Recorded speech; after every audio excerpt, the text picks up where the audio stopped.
اور ایک دوست ہیں وہ کہنے لگے کہ میں سویڈن گیا تو وہاں اس نے میری شکل و صورت دیکھی تو ایک شخص ملا تو اس نے سمجھا کہ یہ مسلمان ہے، میرے پاس آیا، بڑے خلوص سے ملا، محبت سے ملا۔ وہ ایک نو مسلم تھا، اس نے جیب میں ہاتھ ڈالا، ایک جیبی رومال تھا، اس میں کوئی چیز لپٹی ہوئی تھی، کئی تہیں در تہیں کھولتے کھولتے کھولتے کھولتے اندر سے ایک چھوٹا سا مسواک نکلا۔ یہ میرے سے مسواک پڑا ہوا ہے، یہ تو خیر بڑا ہے، یہ بالکل اتنا سا مسواک نکلا، چھوٹا سا، اور اس کو آنکھوں سے چوما، کہنے لگا یہ چیز آپ کے پاس ہے؟ کہنے لگے قدرتی میں نے مسواک کچھ رکھے ہوئے تھے اور میں نے مسواک نکالے تو للچائی ہوں نظروں سے دیکھنے لگا، ایسی جیسے کوئی میں نے بہت بڑا خزانہ کھولا ہے اور خزانے کا صندوق کھولا ہے ہیرے جواہرات کا۔ تو میں نے اس کی اس طلب کا یہ انداز پوچھا کہ آپ اتنی طلب سے ایسا کیوں کر رہے ہیں؟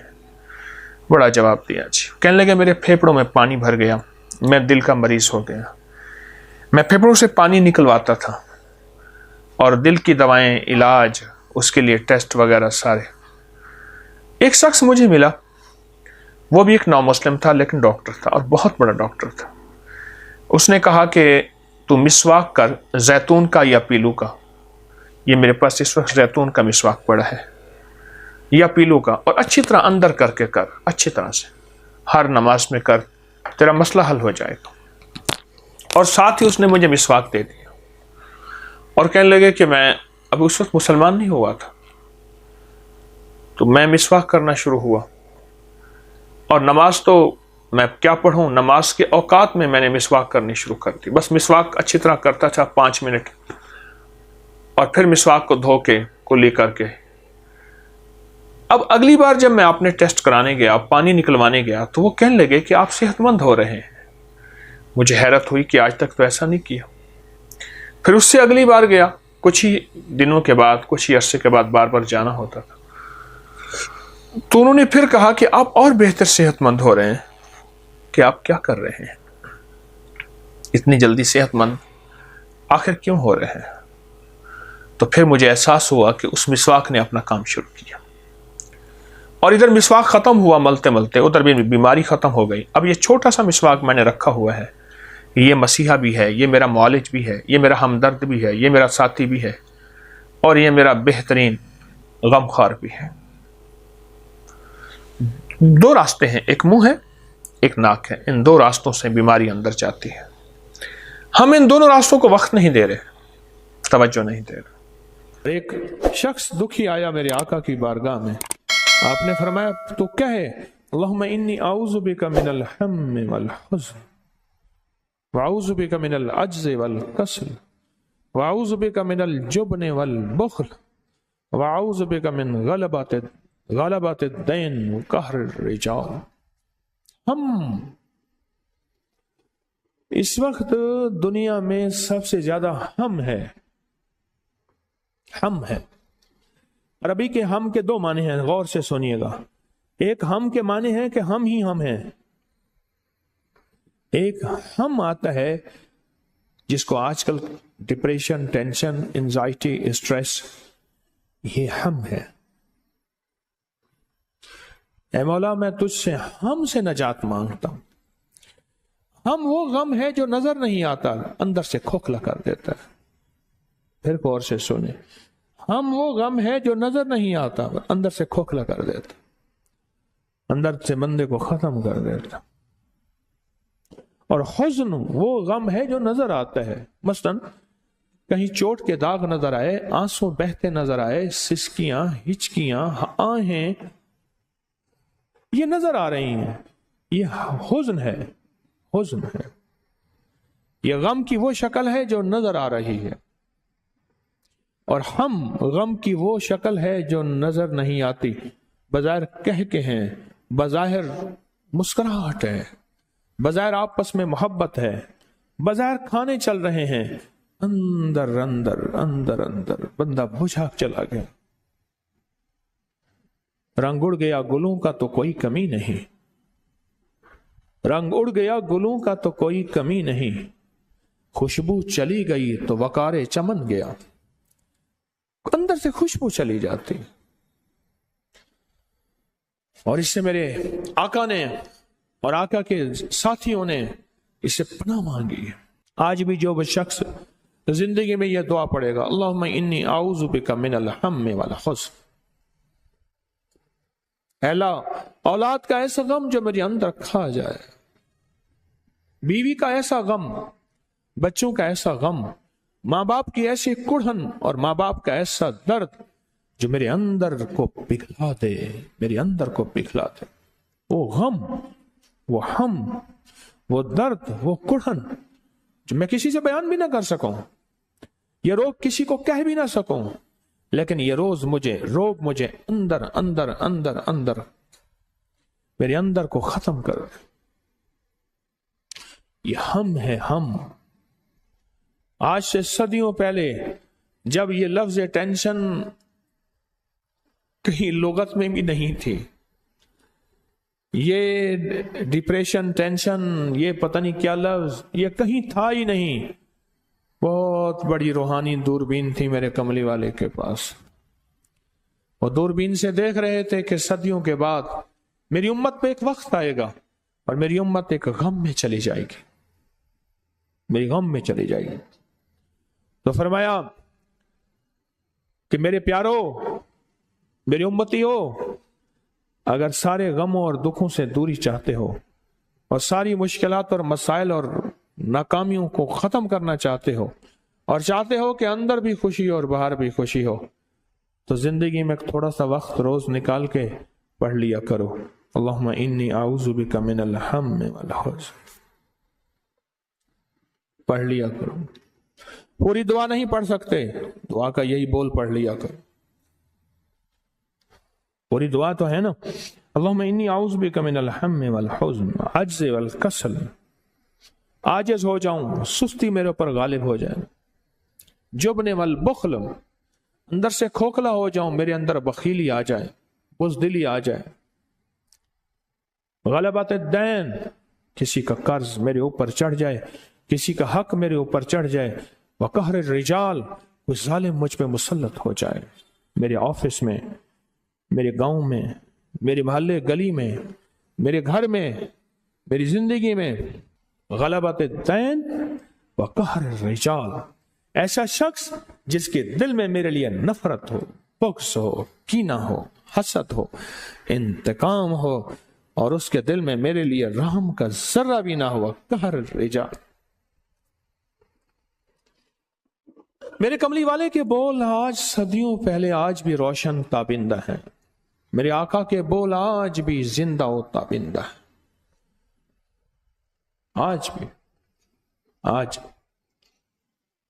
خوش قسمت انسان وہ ہے جو ان بولوں پہ غور کرے، ان بولوں پہ یقین کرے اور ان سچے بولوں کو توجہ سے اپنی زندگی میں سمو لے، اپنی زندگی کا حصہ بنا لے۔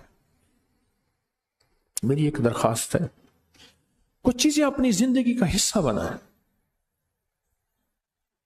کچھ چیزیں اپنی زندگی کا حصہ بنائیں، میری ایک درخواست ہے۔ ان میں ایک یہ دعا ہے، پوری دعا یاد نہیں، اتنی کر لیں، پوری پڑھ لیں، 3 بار صبح شام پڑھ لیں۔ اللہم انی اعوذ بک من الہم والحزن، کتنے سیکنڈ لگے؟ پھر پڑھ رہا ہوں، اللہم انی اعوذ بک من الہم والحزن، 3 سیکنڈ۔ تو 1 منٹ 3 بار پڑھ لیں، 7 بار پڑھ لیں۔ زندگی بہت غم زدہ ہے، زندگی میں بہت غم ہے۔ لوگوں کو اپنی یوٹیوب چینل ہر وقت سبسکرائب کرائیں، آپ دوسروں کے لیے صدقہ جاریہ بنیں گے، اللہ پہلے آپ کی مصیبت ٹالے گا۔ ساسانی قبیلہ ایک بہت بڑا قبیلہ ہے، اس کے بادشاہ ہیں۔ میں سمرقند میں ان کے مزار پہ گیا، بہت بڑے بادشاہ ہیں۔ ان کی کنیزیں تھیں، خادمائیں تھیں محل میں۔ ایک کنیز جس کا حسن و جمال مشہور تھا اور اس کے اندر صفات بھی بہت زیادہ تھیں، صفات بھی بہت زیادہ تھیں، اچانک بے ہوش ہو گئے اور اتنا بے ہوش رہی کہ 5 راتیں گزر گئیں، اس کا ہوش نہ آیا۔ معالج سب تھک گئے، سب لوگ تھک گئے، اس کا ہوش نہ آیا۔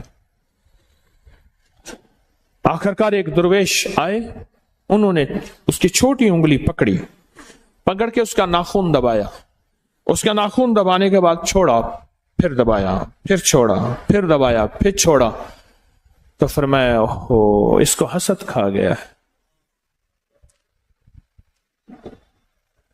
اس کو حسد کھا گیا۔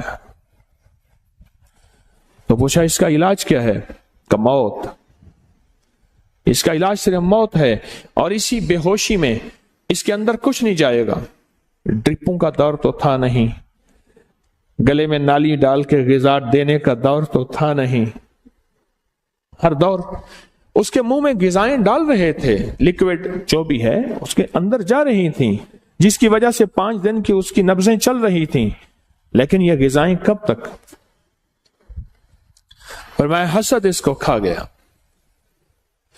پھر فرمایا ایسا کرو، اس کے ارد گرد بڑے گوشت کو اکٹھا کرو اور جانوروں کو ذبح کرو، اور اتنا جانور ذبح ہو کہ اس کے، آپ نے دیکھا ہوگا جانور کو نا ذبح کرتے ہوئے اس کی لہو سے، اس کے خون سے ایک خاص قسم کی بو اٹھتی ہے۔ خون کی بھی ایک بو ہوتی ہے ابتدائی، بعد میں خون کی بو بدل جاتی ہے، وہ اور بو ہوتی ہے، وہ بدبو ہوتی ہے۔ بعد میں کیا ہوتی ہے؟ بدبو ہوتی ہے، اور پہلے ایک بو ہوتی ہے۔ فرمایا اس کے ارد گرد جمع کرو، اور وہ جمع کیے گئیں، حتیٰ کہ اس کے ارد گرد اتنے جانور ذبح کیے گئے کہ اس کا جسم کا نیچے کا حصہ سارا خون سے بھر گیا۔ چاروں طرف جانور جب ذبح کیے گئے، اور اس کو کسی ایسی ڈھلوان کی جگہ پہ سلایا گیا جہاں خون جانور کا بہہ کے اس کے جسم کی طرف آئے۔ اتنے جانور ذبح کیے گئے کہ اس کا سارا جسم خون، اس کا نیچے والا حصہ ایسے ہے جیسے ابھی کچھ دیر کے بعد یہ خون میں تیرنا شروع کر دے گی، اتنا خون، اتنا خون۔ اور پھر یہ آیت کو مسلسل پڑھا گیا، قل اعوذ برب الفلق من شر ما خلق ومن شر غاسق اذا وقب ومن شر النفاثات فی العقد، اور اس آیت کو ومن شر حاسد اذا حسد ومن شر حاسد اذا حسد ومن شر حاسد، اس کو مسلسل تکرار کے ساتھ پڑھا گیا، اتنا کہ ہر بندے کی سانس پھول گئی، اور بے کلی اور جسم کی کیفیتیں بدل گئیں۔ اور یہی اللہ کو مطلوب ہے، جب دعاؤں میں بندہ ڈوب جائے وہیں عرشوں سے فیصلے ہوتے ہیں، وہیں عرشوں سے فیصلے ہوتے ہیں۔ اور اس کے بعد اس کو ہوش آیا، پوچھا کیا تھا؟ کہاں میں بیٹھی تھی، ایک ریچھ آیا اور آ کے نا اس نے میرے منہ کے ساتھ منہ ملایا اور میرے اندر سے کچھ کھینچا تو بس اس کے بعد میں بے ہوشی میں چلی گئی۔ اور کہا جب ہوش آیا تو کچھ محسوس ہوا؟ کہا ایک سفید سی چیز آئی، اس کے پاس ایک سبز رنگ کا رومال تھا، اس رومال میں کچھ چیز تھی جو میرے منہ میں ڈالی، وہ دودھ تھا یا پانی سفید تھا، وہ میرے منہ میں گئی، اور میں منہ جاتے ہی میں سکون میں آئی، اور سکون میں آتے ہی میرے اندر ایسے ہے جیسے روح کسی نے نکال لی تھی، وہ روح میرے اندر واپس آ گئی، اور میرا جسم پھر سے بہاروں اور رحمتوں اور جان میں جان آ گئی۔ تو شیخ نے بتایا، وہ جو بزرگ تھے جنہوں نے یہ عمل کیا تھا، فرمایا اصل میں یہ تھا کہ اس کے اندر کی جو جان تھی، جسم کی، روح کی وہ جان تھی، وہ چیز اس نے اس کو نکالا، اب جسم رہا اور سانسیں رہیں، اور اس نے اس کو کھینچا، اور یہ جو نور ہے اس نے وہ چیز اس کو واپس لا کے دی۔ اور پوچھا یہ نور کس کا ہے؟ کہا اس آیت کا ہے، من شر حاسد۔ لوگوں کو اپنی یوٹیوب چینل ہر وقت سبسکرائب کرائیں، آپ دوسروں کے لیے صدقہ جاریہ بنیں گے، اللہ پہلے آپ کی مصیبت ٹالے گا۔ ایک عمل کروانا میں چاہتا ہوں، اور وہ عمل حدیث سے ثابت ہے، حیات الصحابہ میں اس کا حوالہ موجود ہے کہ میرے آقا سرور کونین صلی اللہ تعالی علیہ وسلم نے فرمایا اللہ نے ایک فرشتہ پیدا کیا ہے جس کا نام ہے ریبائیل۔ ریبائیل ریبائیل اس کا کام صرف ایک ہے، اس کا کام صرف ایک ہے، وہ ہے مومنوں کے دلوں میں ٹھنڈک پہنچانا۔ مسلمانوں کے دلوں میں کیا پہنچانا؟ ٹھنڈک پہنچانا۔ دل پریشان، حالات پریشان، اور سب کچھ ہے، کمروں میں ٹھنڈک، گاڑی میں ٹھنڈک، سب کچھ ہے، پر اندر ٹھنڈک نہیں ہے، یعنی دل بے چین ہے اور دل پریشان ہے۔ وہ اربوں انسان ہے، وہ خربوں انسان ہے، ایک فرشتہ سب کے لیے کافی ہے۔ اللہ نے اتنی طاقت، اتنی قوت دی ہے، اللہ نے اتنا وجود دیا ہے، فرشتہ کافی ہے، اور اس کا کام صرف مسلمانوں کے، مومنوں کے دلوں میں ٹھنڈک، سکون، اطمینان، راحت پہنچانا ہے، راحت پہنچانا ہے۔ اب میں آپ کو طریقہ جو بتاؤں گا، جو طریقہ بتاؤں گا، اس طریقے کے مطابق پہلے آپ نے سننا ہے غور سے۔ آپ نے دونوں اپنی آنکھیں بند کر کے اپنا دایاں ہاتھ دل پر رکھیں، گہرا سانس لیں، دونوں آنکھیں بند کریں گے، دایاں ہاتھ دل پر رکھیں گے، گہرا سانس لیں گے اور سانس روکیں گے جتنے لمحے سانس روک سکیں گے، اور پڑھیں گے اللہم بحرمت ریبائیل، اللہم بحرمت ریبائیل۔ زندگی میں کہیں بھی دل میں تلخی آئے، سختی آئے، بے چینی آئے، پریشانی آئے، بے سکونی آئے، راحت چھن جائے اور خیر چھن جائے، تو آپ اپنے جہاں بھی ہیں، جس جگہ بھی ہیں، اور یہ عمل ہر حالت میں کیا جا سکتا ہے، ایسے دل پہ ہاتھ رکھ کے دن میں، رات میں، صبح میں، شام میں، جہاں بھی، اور اس کو سانس روک کے آپ پڑھ کریں، آپ کو نقد رزلٹ ملے گا، اسی وقت رزلٹ ملے گا، اسی وقت اس کا نتیجہ ملے گا۔ اپنے غم، اپنے ہم، اپنی پریشانیاں، اپنے دکھ، اپنی ٹینشنیں، اپنی انزائٹیاں، اپنے اسٹریس اور اپنی ذہنی الجھنیں، دل کے دکھ، تکلیفیں، سارے ریبائیل کے حوالے کر دی۔ کس کے حوالے؟ فرشتے کے حوالے کیے۔ فرشتے کی ہے ڈیوٹی، اس نے آپ نے غموں کو بدلنا ہے سکون، چین، راحت، برکت، عافیت میں، وہ اپنا کام کرے گا، اس کی ڈیوٹی لگی، کیونکہ فرشتوں میں نافرمانی کا گمان ہی نہیں ہے، فرشتوں میں حکم عدولی کا تصور ہی نہیں ہے، تو لہٰذا اس نے اپنا کام کر دینا ہے۔ آپ نے اپنے سارے کے سارے ہم اور غم، فکریں اور درد کس کے حوالے کر دیے؟ کس کے؟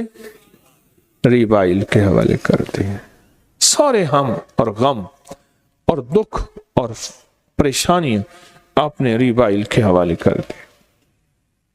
لوگوں کو اپنی یوٹیوب چینل ہر وقت سبسکرائب کرائیں، آپ دوسروں کے لیے صدقہ جاریہ بنیں گے، اللہ پہلے آپ کی مصیبت ٹالے گا۔